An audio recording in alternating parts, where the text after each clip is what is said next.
کو عملی حکمت کہتے ہیں.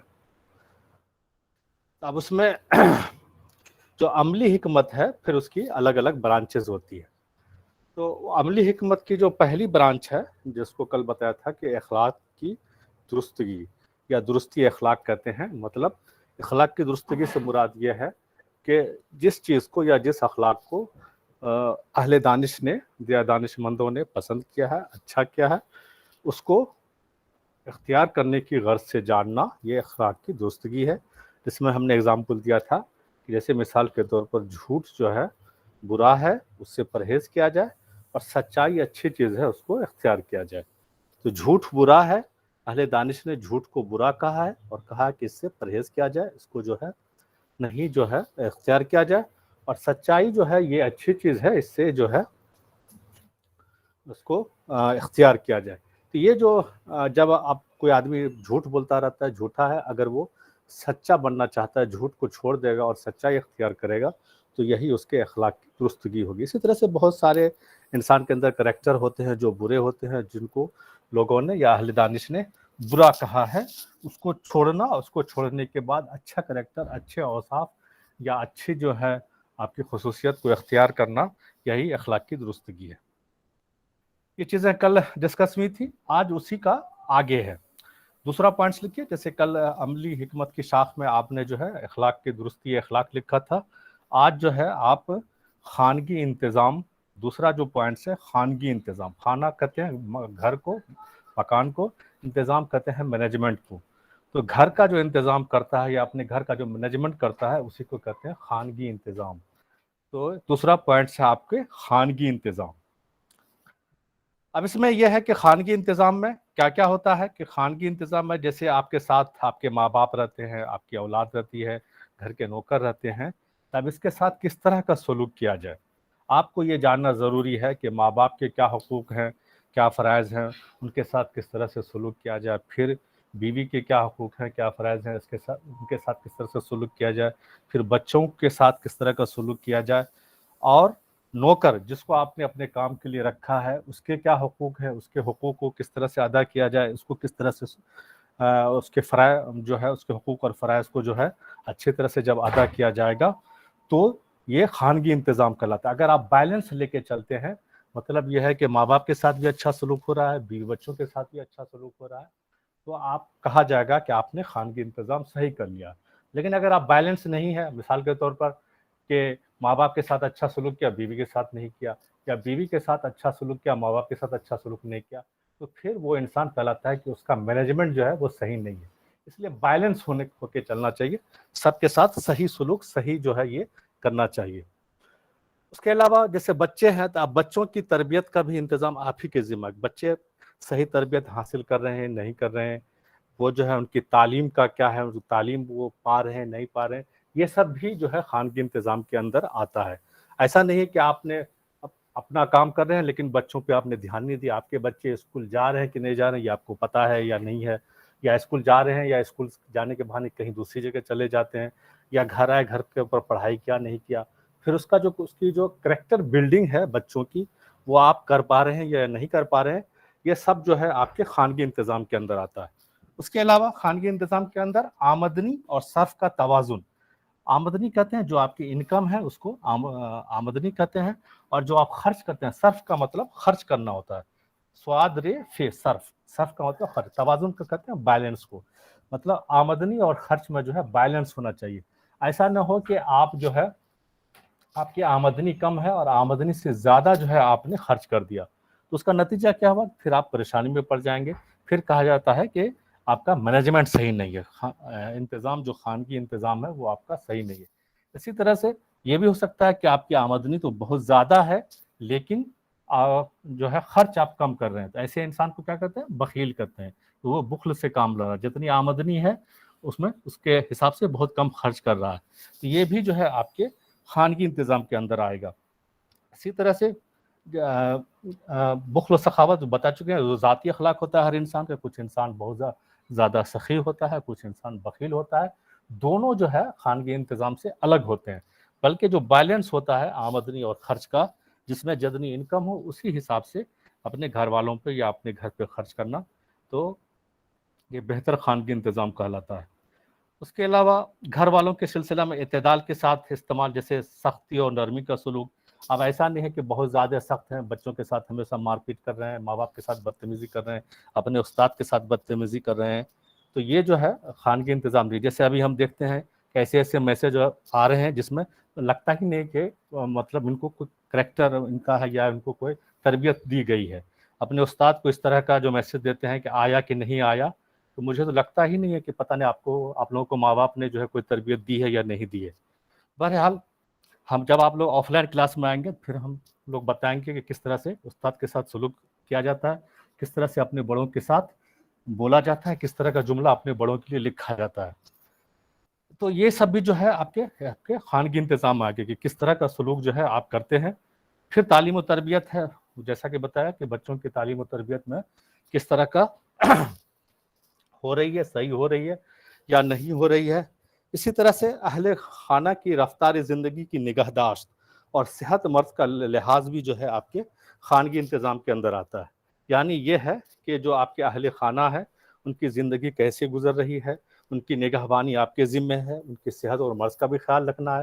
اگر کوئی آدمی مریض ہو گیا ہے تو اس کا علاج کرانا ہے، یا اگر اس کے اندر کیا کہتے ہیں صحت ہے تو صحت کو قائم کس طرح سے رکھنا ہے، یہ سب بھی آپ کے خانگی انتظام کے اندر آئے گا۔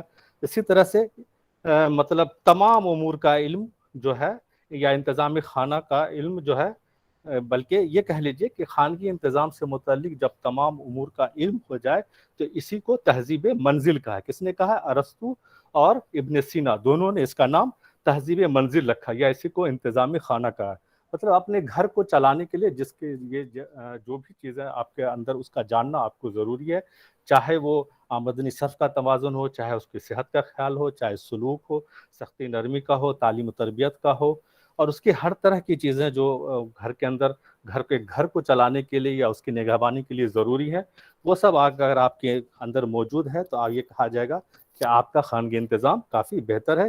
اسی کو انتظام خانہ بھی کہتے ہیں یا اسی کو تہذیب منزل بھی کہا جاتا ہے۔ اور اس ارسطو نے اب جو تہذیب منزل کے ارکان کون کون سے ہیں، تو ارسطو اور شیخ ابن سینا نے جو ہے تہذیب منزل کا کے جو ارکان بیان کیے ہیں، اس میں ماں باپ کو رکھا ہے، اولاد ہے، بیوی ہے، شوہر ہے، خادم ہے، اور آپ کا جو مال ہے، جو آپ اپنے مال کماتے ہیں، یہ سب آپ کے تہذیب منزل کے ارکان ہوئے۔ اگر کوئی لیکن اس میں تہذیب منزل کے ارکان میں جو ہے آپ کے بھائی بہن یا دوسرے جو قرابت دار ہے یا رشتہ دار ہے، ان کو ارکان خانہ میں فلسفی نے شامل نہیں کیا ہے۔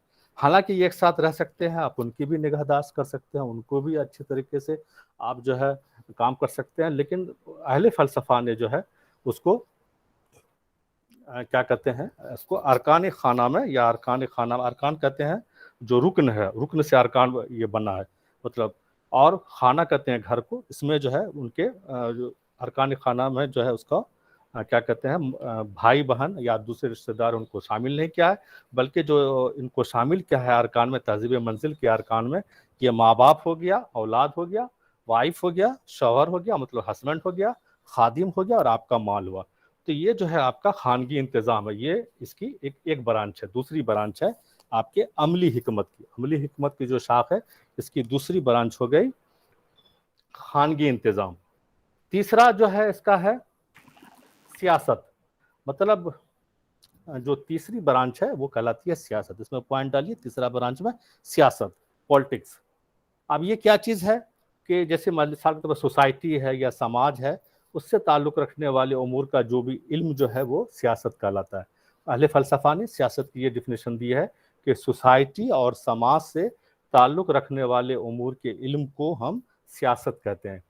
جیسے ہمسایہ ہو گئے آپ کے پڑوسی، ہمسایہ کہتے ہیں پڑوسی کو، نیبرز کو، ہمسایہ ہو گئے محلہ والے ہو گئے، گاؤں والے ہو گئے، شہر والے ہو گئے، اور ملک والوں کے جو بھی حقوق ہیں وہ فرائض ہیں ان کو پہچاننا، اس کے ساتھ ساتھ سماج کو درست اور پرامن رکھنے کے قوانین بنانا، اس کے ساتھ ساتھ حدود خانہ کا مراد ہے کہ گھر کی چہار دیواری سے لے کر حدود ملکی سے مراد ہوا کہ ملک کی باؤنڈری، مطلب حدود خانہ سے مراد کے گھر کی باؤنڈری سے لے کر ملک کی باؤنڈری تک سارے انسان کے لیے جو مفید اور